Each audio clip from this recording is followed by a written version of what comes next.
raw, real, candid. So sometimes this author thing really sucks. Let's talk about that this episode of Horrible Writing. That will never work. You can't fuck with yourself. Seriously? Don't. Oh my God, that's another thing you can do. That's bad. You probably should find other hobbies. You ever learn how to stop? Be happy. While you're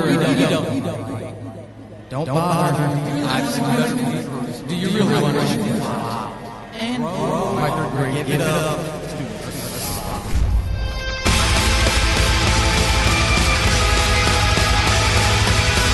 Welcome to Horrible Writing, the rawest, most candid, in-your-face writing show on the interwebs because none of us have time to suck. Let's do this. Hey everybody, Paul Sadine, host of Horrible Writing. I hope this finds you well, episode 93. Wow, we are cruising towards 100. Which reminds me, if you've been a guest on the show and you're still listening, kudos to you, you're brave.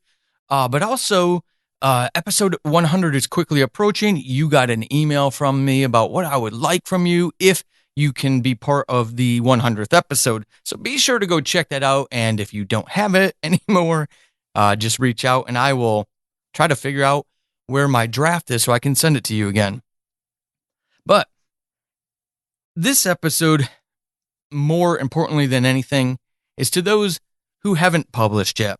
Those who are looking to publish, those excited about publishing, but you just haven't stepped off. Because here's the thing that I'm learning and have been learning for the past few months. This publishing thing is tough. Even indie is tough. And it can be discouraging big time. And what I'm talking about is, it's not like I went into this as a blind little lamb. I'm not some kid with huge dreams in front of me. I only have a few decades left on this planet at most. And most of those won't be writing decades. So my author career timeline is very short compared to a lot of people. And I don't do this, at least right now, with a goal of being full-time because I haven't figured out the right secret besides writing some sort of romance to financial freedom as an indie author. I mean, writing romance is a great way to get there. I'm just not interested in that. So I've got to figure out something else, and I'm still figuring those things out as we go. So understanding that means that the financial freedom, if you will, of being able to write full-time just isn't feasible. That hasn't led me into a valley. Interestingly, I wasn't a little lamb, like I said. I listened to Kay Kenyon when she came on all those episodes ago, 70 episodes ago almost, and talked about how writing won't save you. And she's absolutely right. And I've had that in my brain for a long time now because I listened to the people who've walked before me. You listen and you learn from those folks. But what I realized is the compounding impact, the compounding effect, if you will, of all of these challenges of publishing.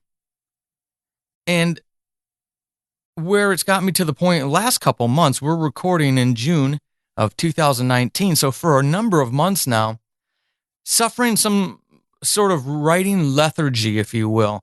I've lost the fire. The heat has been turned down on the gas stove and the gas fireplace. Since that's an easier metaphor to use than talking about some actual fire. But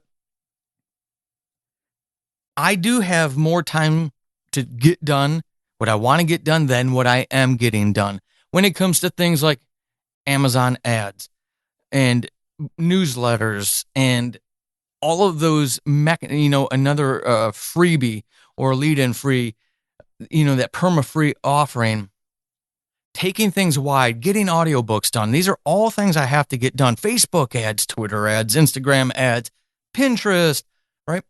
All of these things in and of themselves in that isolated silo are fine.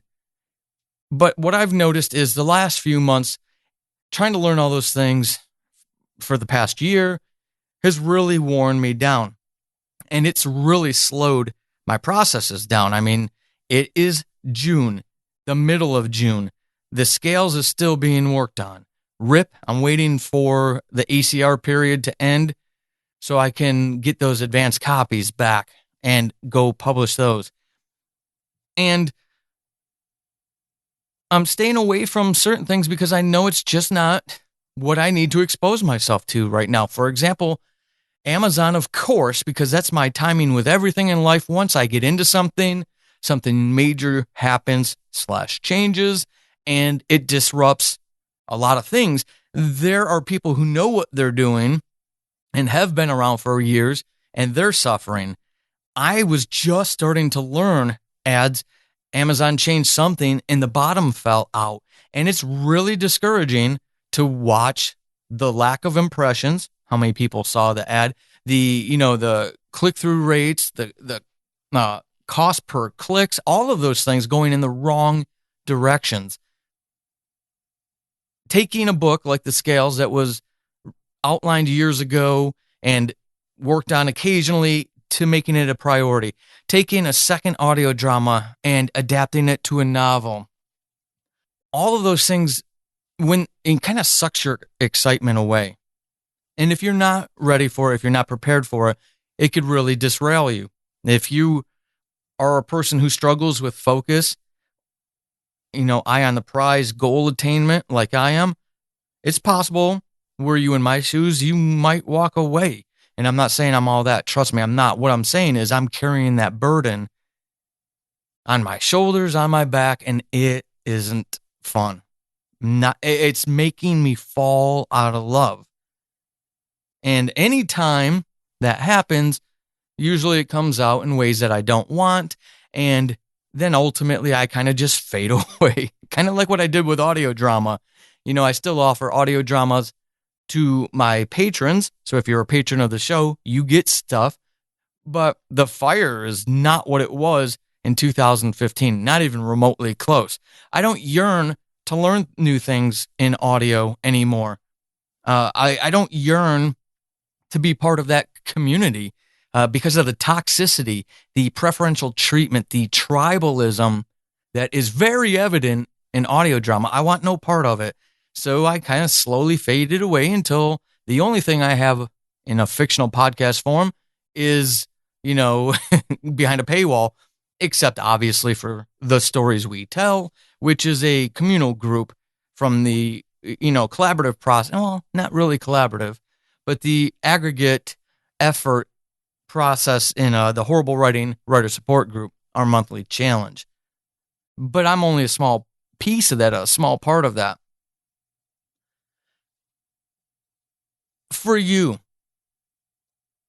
as you're starting out, you really need to focus on your goals. You really need to make sure that you know what your goals are and that you're okay with them as your goals, that it is the right goal. It is reasonable.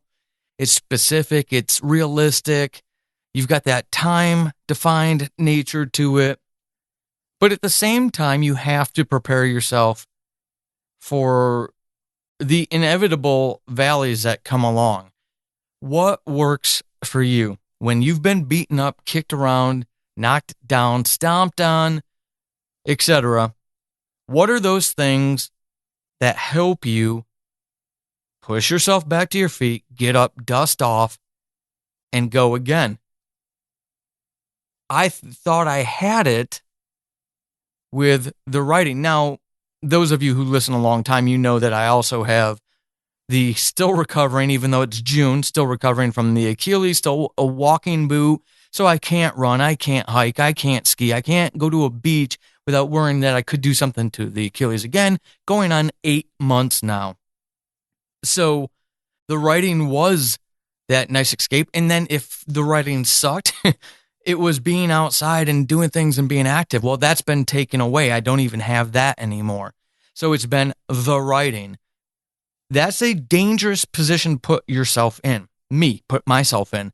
So I share this with you, not to share too many skeletons, but to share because that's candor. Empowerment through candor. That's what this show is about. Do you have a one fail system? For me, that was getting injured. I should have replaced the physical activity with something, and I never did. Are you currently, could you possibly in the future be in a one failure state? Because if you are, you're going to end up in a position like me. Sure, there will be another peak soon. I will start walking back up the mountain at some point, I hope. But I don't know how long this valley stretches out for.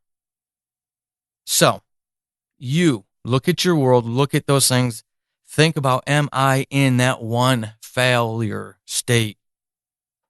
Because if so, I need to do something to make sure I've got other things. Because you're worth it. And so are your stories.